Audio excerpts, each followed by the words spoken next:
Buenas noches, Mauricio, ¿cómo estás? Buenas noches, Gennady.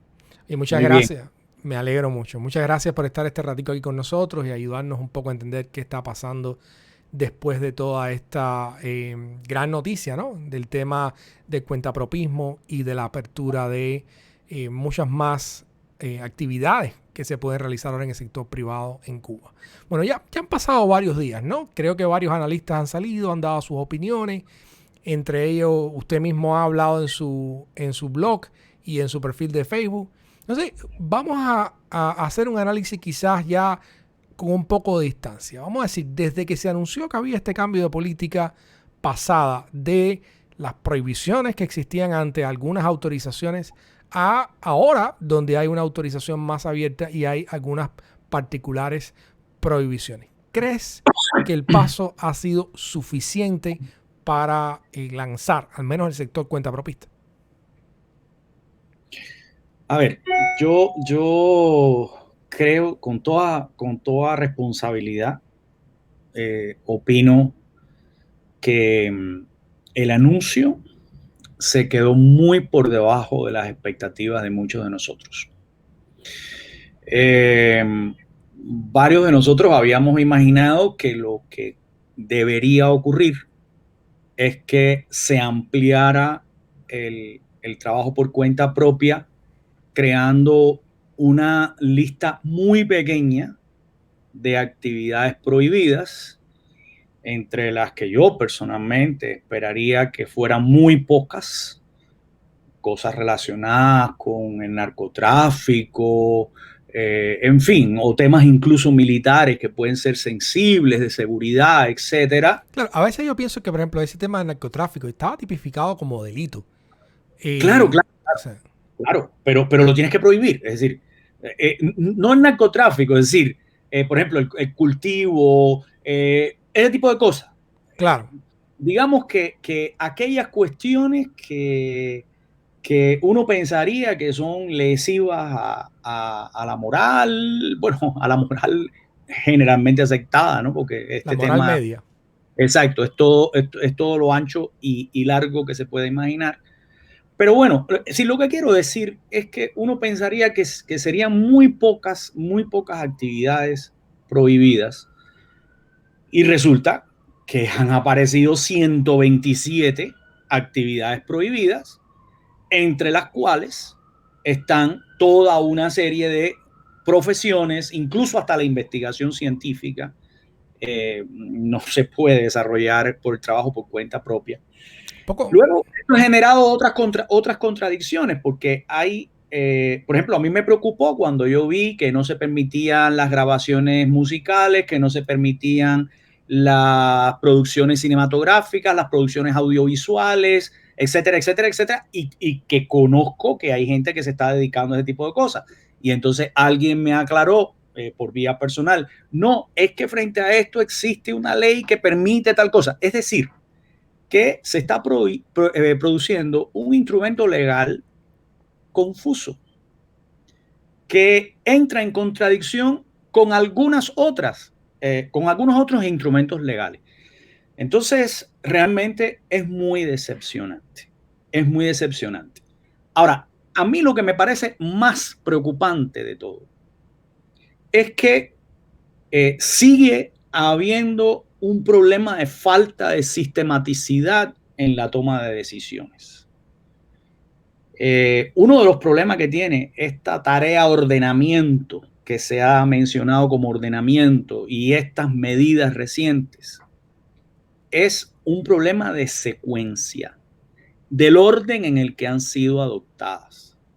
Y todavía, por ejemplo, no hay nada relativo a la pequeña y mediana empresa. Y se está pidiendo por el medio, por los académicos, por los emprendedores, una ley de empresa. se supone que está, o sea, que debe salir el año que viene, al menos hasta el día de hoy en el cronograma legislativo. La ley de pequeñas y medianas empresas está prevista para el periodo 2021-2022. O sea que fácilmente todavía puede mantenerse en el año 2022 que esta ley emerja, ¿no?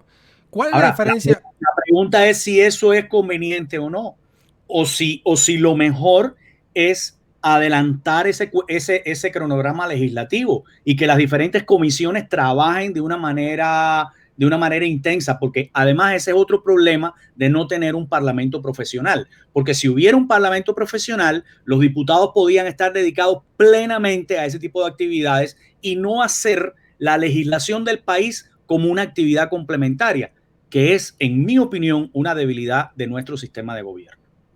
Claro.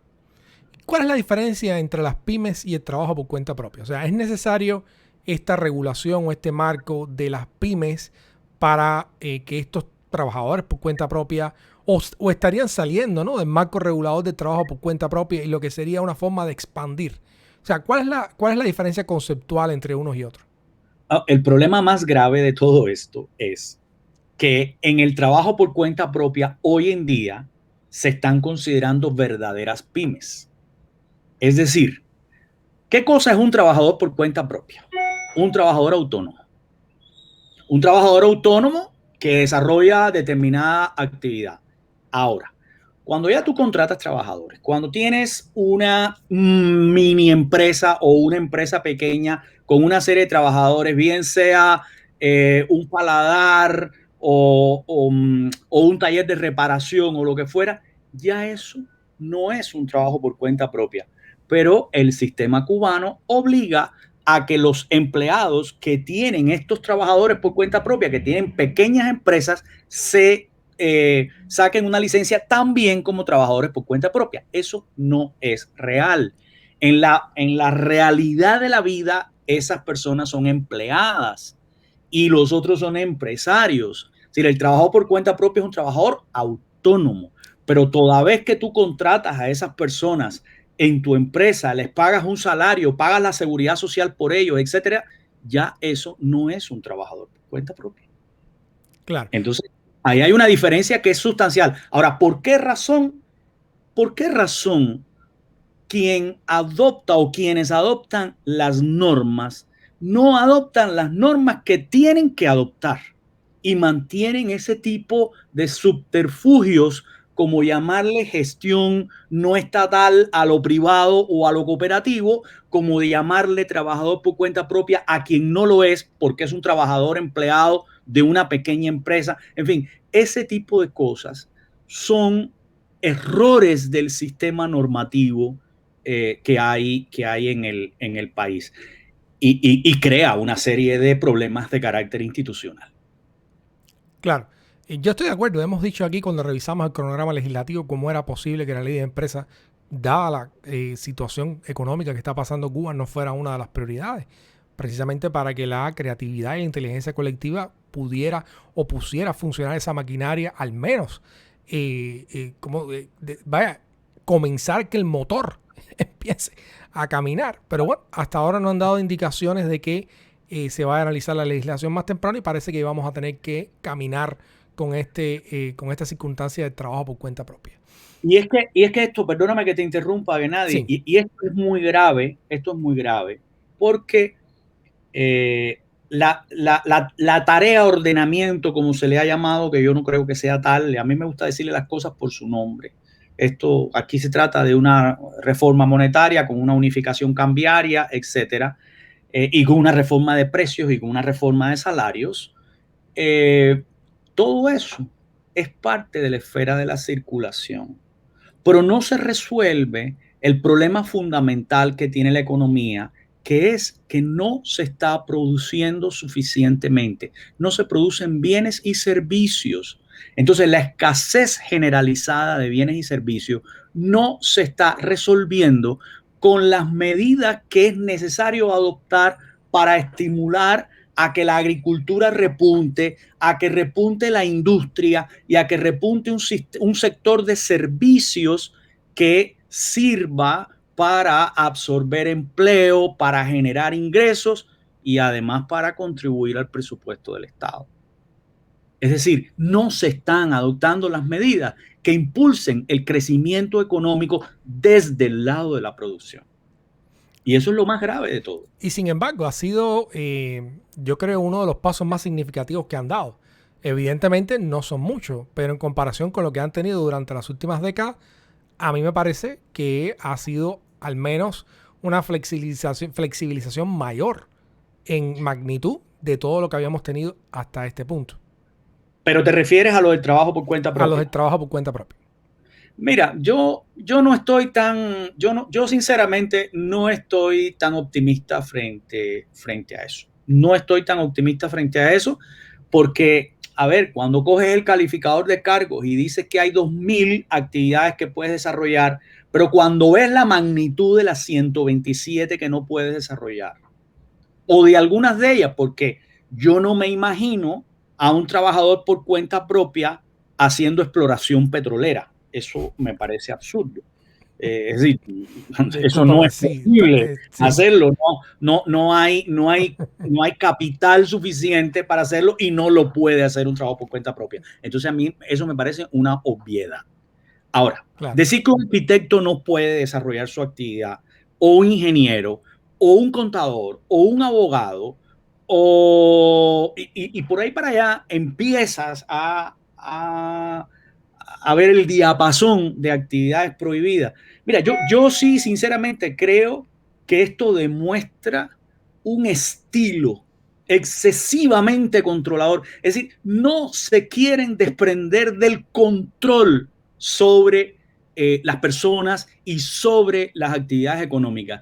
Y hay que diferenciar muy bien entre lo que significa regular y controlar.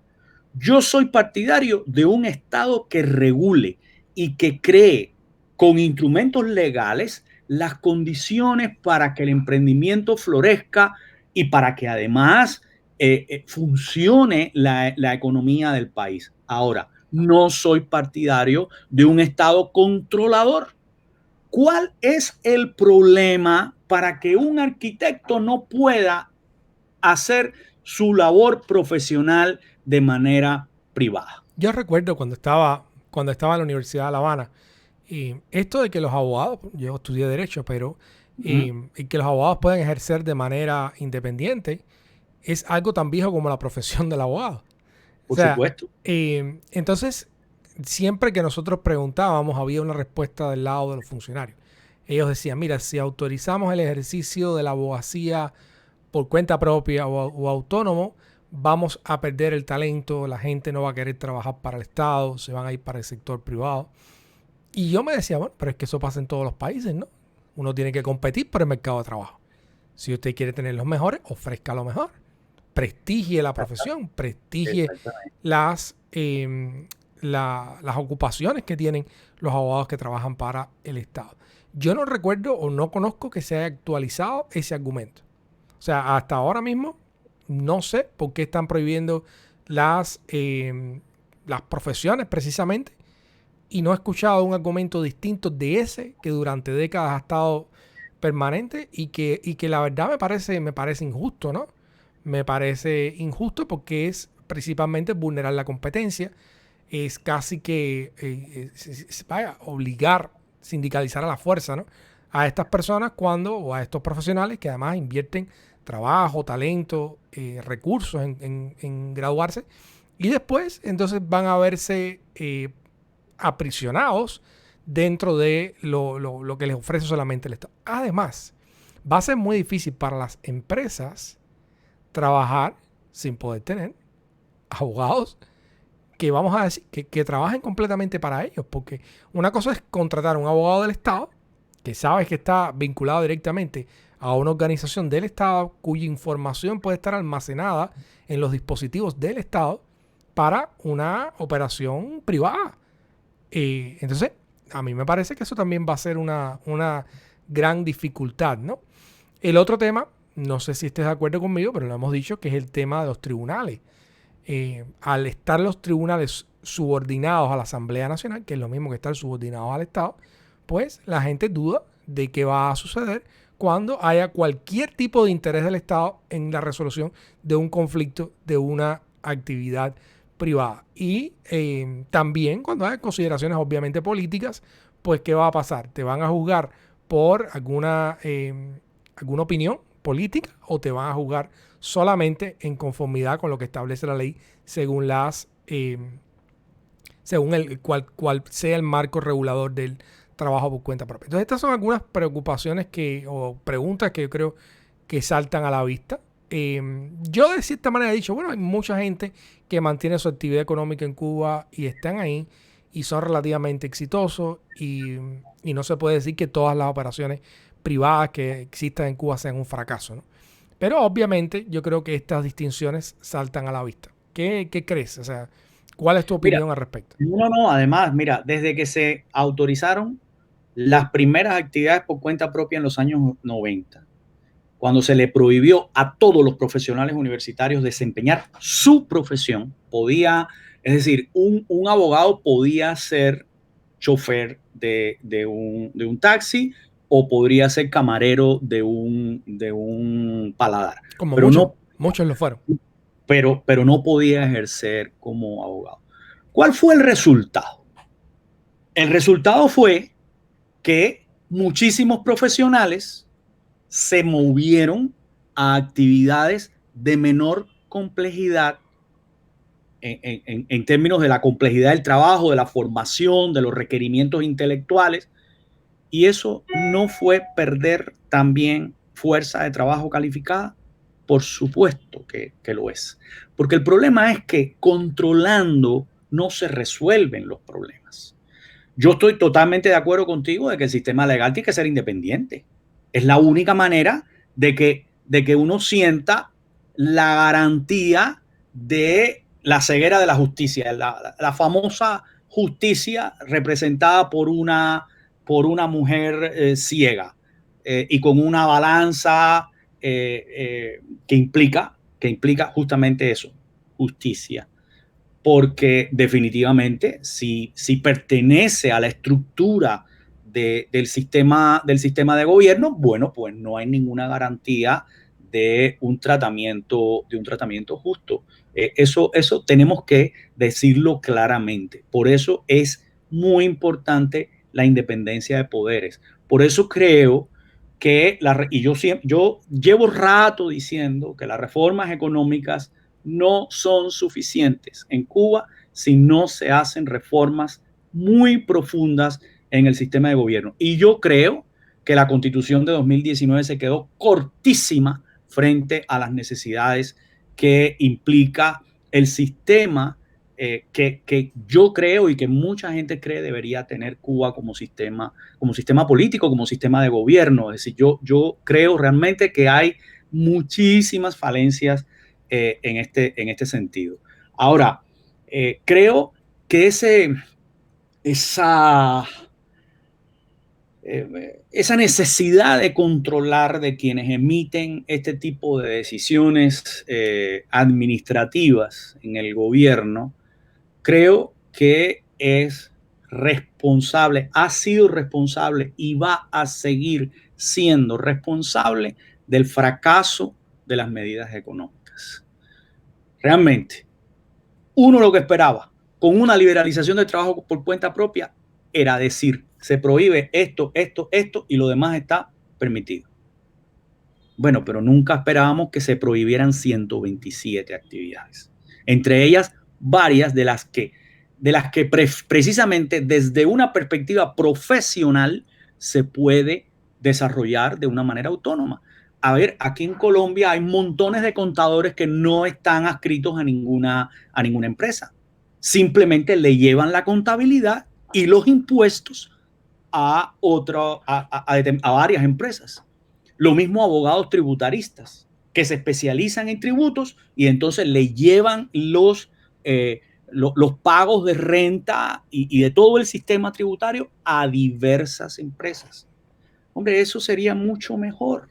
Es mucho mejor que un abogado se dedique a la abogacía y que un contador se dedique a la contaduría pública y no que tenga que dedicarse a manejar un taxi o a montar un hostal o una paladar. Va a ser guía de turismo. Bajo el mismo problema que teníamos en los años 90. Claro. Bueno, ¿qué ves? ¿Crees que hay alguna potencialidad dentro de lo que se hizo, a pesar de todas las limitaciones que hemos dicho? Pues a ver, habrá que ver. Si yo siempre dejo un margen de escepticismo a todo esto. Estoy muy preocupado. No estoy de acuerdo cómo se organizó el sistema monetario y cambiario. No estoy de acuerdo.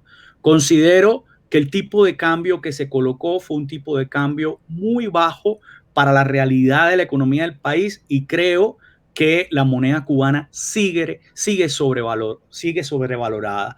No estoy de acuerdo con que a los trabajadores por cuenta propia se les obligue a participar en el comercio exterior a través de empresas estatales, porque realmente creo que era muy buena opción que se pudieran formar también empresas cooperativas y privadas dedicadas al comercio exterior. Es decir, yo creo que la competencia es sana, es sana. Lo que es insano en una economía es el monopolio, y sea del Estado o sea privado, cualquiera. Eso realmente es negativo.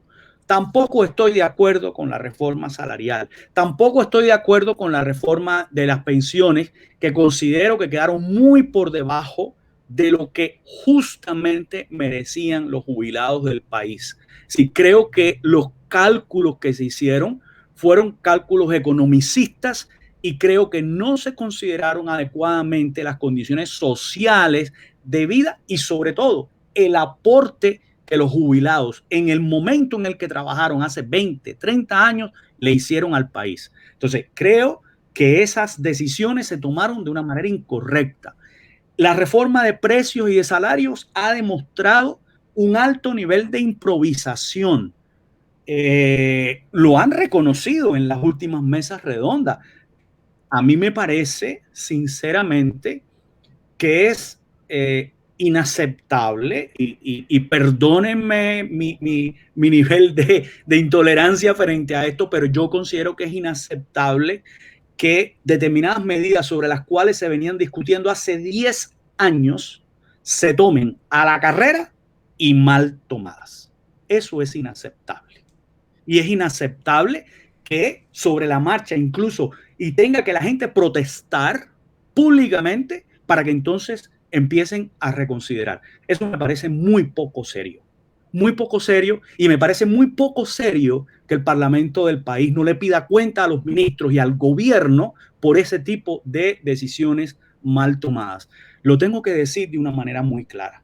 Lo tengo que decir porque es que me parece que es importante que empecemos a hablar de esta manera frente a los problemas del país, porque son muy graves y porque es muy grave lo que en estos momentos se está decidiendo en Cuba. En Cuba se está decidiendo el futuro de la nación y es muy grave lo que puede pasar si la situación económica se sigue deteriorando y si la situación política se sigue deteriorando. Entonces, si a esto le sumas que la medida famosa de liberalización del trabajo por cuenta propia no es tal, mira, no sé. Yo, después de tantos años y quizá con los años que ya tengo, que son unos cuantos, cada vez acepto menos ese famoso dicho que en Cuba en una época, yo no sé, mis padres lo decían y yo lo asumo, del lobo un pelo. No, a mí no me cuadra eso del lobo un pelo. No, si vamos a hacer cambios, debemos hacer los cambios que es necesario hacer. Por eso hemos dicho, la ley de empresa es imprescindible. Las pequeñas y medianas empresas son imprescindibles. Abrir el banderín para que la gente pueda exportar e importar de una manera directa es imprescindible. Promover el emprendimiento es imprescindible porque todo eso se traduce en producción nacional, en generación de empleo y en riqueza para el país. El otro día leía un artículo del periódico El Invasor de Ciego de Ávila sobre una situación que ha enfrentado una empresa del Estado, la empresa agro... Ceballos. Bueno, Ceballos, sí sé que Ceballos, no sé si se llama agroalimentaria Ceballos o así, que produce conservas de tomate, conservas de guayaba, de otras frutas, etcétera, y que tiene una situación crítica en el sentido de que no le resulta eficiente producir. Sabíamos que eso iba a pasar en muchas empresas. Pero lo que es inadmisible es que Cuba tenga que importar una lata para guardar la conserva, cuando seguramente con la maquinaria necesaria y con el dinero de una pequeña inversión de capital semilla, se podría formar una pequeña o mediana empresa que produjera latas, que le suministrara las latas a la Ceballos, que no las tuviera que importar y que hiciera que la producción nacional fuera una producción eficiente. Es decir, yo creo que el tema más grave es que pareciera que no se están adoptando las decisiones de una manera sistémica. Y la economía es un sistema. Y no se puede desatender, si no se puede tapar este hueco abriendo otro. No, todo es un sistema. Y entonces lo que estoy viendo es que no se están adoptando las medidas adecuadas desde un punto de vista sistémico. No son suficientes, cuando menos. No son suficientes. No son suficientes. Y el hecho de que no sean suficientes no nos puede contentar. Porque sí, es mejor esto que tener una lista de 100 y pico de actividades permitidas y entonces prohibido todo lo demás. Sí, eso está muy bien, pero ¿y por qué no damos el paso que tenemos que dar? ¿Por qué tenemos que ir de un pasito a un pasito y de un pasito a otro pasito? No, señor, sabemos, porque además existen experiencias internacionales que lo demuestran. Sabemos que hay un camino que es eficaz y que en ese camino eficaz se cometieron también errores. Bueno, ¿por qué lo consideramos? Consideremos esos caminos, analicemos la realidad del país, porque también las cuestiones culturales son importantes tenerlas en cuenta. La historia, la cultura, la manera de ser, los hábitos nacionales, todo eso juega, pero hagámoslo bien. No se puede estar, mucho, es un riesgo y yo lo que quiero alertar es sobre el riesgo político que tiene el error en estos momentos. El riesgo económico es grande, pero el político es inmenso. Inmenso es el político. Totalmente. Y algo que hemos dicho aquí, que también es preocupante, dado la situación de la pandemia, etcétera, que si estas cosas no se hacen de la manera correcta, pudiera incluso llegarse hasta una situación humanitaria en Cuba. Que, claro. Que es lo que yo creo que toda persona con sensatez, tanto dentro de Cuba como fuera de Cuba, pues quiere evitar. Seguro, sin duda alguna. Una situación humanitaria que además tiene otro tipo de connotaciones relacionadas con el orden social y el orden público. Totalmente. No nos llamemos engaño. Claro. No nos llamemos engaño. Mauricio, te agradezco como siempre la profundidad en los análisis. Obviamente no vamos a salir de aquí cantando o celebrando que todas las expectativas van a cumplirse, pero creo que en esta conversación queda claro que aunque hemos dado un paso en la dirección correcta, no es suficiente. Y los riesgos son grandes, la seriedad con que debemos hablar del tema es también significativa. Y bueno, esperemos que estas conversaciones, esperemos que no nosotros, pero que mucha gente también pueda contribuir en este diálogo y que como mismo se hicieron correcciones al principio de esta tarea de ordenamiento que ellos llaman, o de incluso estoy convencido que van a haber correcciones en el tema del trabajo por cuenta propia, pues que se profundice y todas estas preocupaciones que hemos conversado hoy puedan seguir teniendo cauce. Soy optimista, muy difícil que me quiten el optimismo. No, por supuesto, yo también soy optimista y yo lo que sí, siempre voy a decir mi opinión de una manera honesta en cualquier escenario que sea, en cualquiera. Y sencillamente ahí están mis opiniones, yo sí las digo libremente, sin ningún tipo de preocupación. Sin ninguna duda. Y al final, mira, no hay diálogo posible sin honestidad intelectual. Lo demás es hacer propaganda y eso yo creo que no sirve a nadie ni en el corto ni en el largo plazo.